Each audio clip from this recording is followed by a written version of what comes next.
నమస్తే. నేను మీ Sonia. Welcome back to our channel smart Soni Shiva. ఈరోజు మన వీడియోలో ఒక పాతకాలం రెసిపీని మీకు పరిచయం చేయబోతున్నాను. చాలా హెల్దీ రెసిపీ అనమాట. మన అమ్మమ్మలు నానమ్మలు స్ట్రాంగ్గా ఉన్నారంటే ఓన్లీ ఈ ఫుడ్ తినటం వల్లేనండి. ఇది ఆ కాలంలో రెగ్యులర్గా చేసుకొని తినేవాళ్ళు. ఈ రెసిపీ చాలామందికి తెలీదు, కొంతమందికి తెలిసి ఉండొచ్చు. అదే రాగి పిట్టు అనమాట. చాలా ఈజీ ప్రాసెస్లో చేసుకోవచ్చు. వయసుకు వచ్చిన ఆడపిల్లలకు కానీ మగపిల్లలకు కానీ పెడితే నడుము అనేది బిగుస్తుంది. చిన్నపిల్లల దగ్గర నుంచి పెద్దవాళ్ళ వరకు ఎవరైనా సరే తినొచ్చు. చాలా హెల్త్ బెనిఫిట్స్ ఉంటాయి. బోన్స్ కూడా స్ట్రాంగ్ అవుతాయి అనమాట. సో ఇన్ని బెనిఫిట్స్ ఉన్న ఈ రెసిపీని అస్సలు స్కిప్ చేయకుండా చూసేయండి. ఎలా చేసుకోవాలో చూసేద్దాం ఈ రాగి పిట్టుని. ముందుగా రాగి పిట్టు చేసుకోవడం కోసం ఒక మిక్సింగ్ బౌల్ తీసుకొని అందులోకి ఒక కప్పు దాకా రాగి పిండి వేసుకోవాలి. రాగి పిండి వేసుకున్న తర్వాత ఇందులోకి ఒక చిటికెడు ఉప్పు కూడా వేసుకొని ఒకసారి కలిపేసుకోవాలి. నేను ఇక్కడ కప్పుతో చూపించా కదా, మీరు గ్లాస్తో అయినా కూడా మెజర్ చేసుకోవచ్చు. మీరు ఫస్ట్ రాగి పిండి దేంతో అయితే తీసుకుంటారో అన్నీ కూడా దాంతోనే కొలుచుకోవాలి.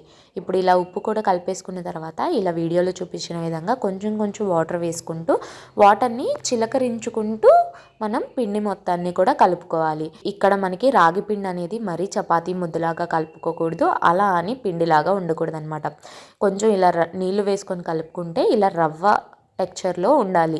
మీకు ఇంకా క్లారిటీగా అర్థమయ్యేటట్టు చెప్పాలంటే మనం రాగి పిండి తీసుకొని ఇలా ప్రెస్ చేస్తే ఉండలాగా అవ్వాలి. మళ్ళీ ఇలా మనం నొక్కితే విడిపోవాలన్నమాట రవ్వగా. సో నేను ఇక్కడ సుమారు 2 నుంచి 3 టేబుల్ స్పూన్ల దాకా నీళ్ళు అనేది యూజ్ చేశాను. సో ఇలా కలుపుకున్న రాగి పిండిని చక్కగా పక్కన పెట్టేసుకోవాలి. మనకి ఈ కన్సిస్టెన్సీ వస్తే పర్ఫెక్ట్గా ఉన్నట్టు అనమాట. ఇది పక్కన పెట్టుకున్న తర్వాత ఇక్కడ నేను ఆవిరి కుడుము పాత్రలో చేస్తున్నాను. మీ దగ్గర ఆవిరి కుడుము పాత్ర లేకపోతే స్టీల్ గిన్నెలోనైనా సేమ్ నేను చెప్పే ప్రాసెస్ని ఫాలో అవుతూ అలాగే చేసుకోవచ్చు. సో ఇప్పుడు నేను తీసుకున్న ఆవిరి కుడుము పాత్రలోకి ఒక పెద్ద గ్లాస్ వరకు వాటర్ని అయితే వేసుకున్నాను. వాటర్ వేసుకున్న తర్వాత దీనిపైన ఒక కర్చీఫ్ కానీ లేదా ఏదైనా కాటన్ క్లాత్ కానీ వేసేసుకోవాలి.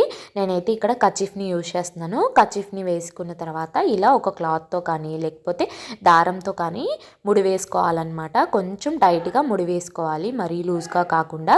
ఇలా టైట్గా ముడి వేసుకున్న తర్వాత చూడండి, కొంచెం ఇలా కర్చీఫ్ని ఇలా చేత్తో ప్రెస్ చేయాలన్నమాట. అప్పుడు కొంచెం గుంటలాగా అవుతుంది.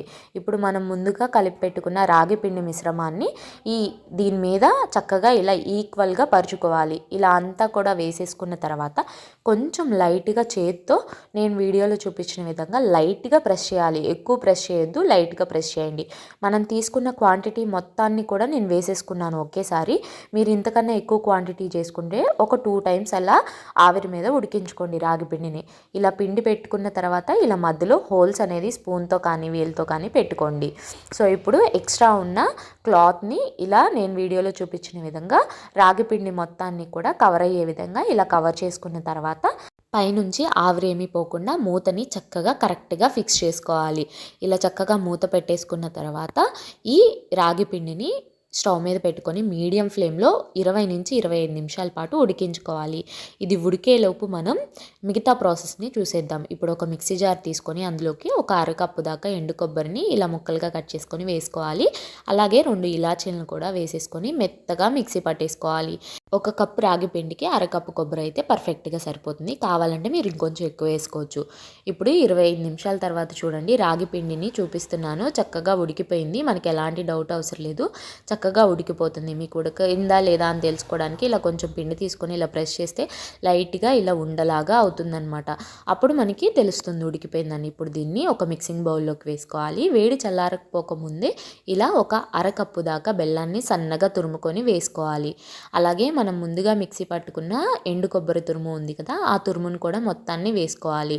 ఇలా ఎండు కొబ్బరి తురుమును కూడా వేసుకున్న తర్వాత ఇప్పుడు స్పూన్ తీసుకొని స్పూన్తో అంతా బాగా కలిసే విధంగా కలుపుకోవాలి. మనం డైరెక్ట్గా చేపెట్టి కలిపేస్తే కాలుతుంది, వేడిగా ఉంటుంది కాబట్టి.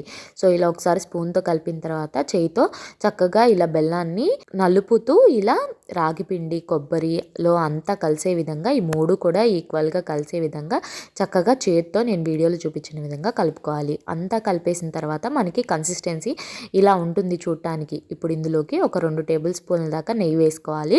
నేను వేడిగా ఉందని ఇలా పేరుకున్న నెయ్యినే వేశాను.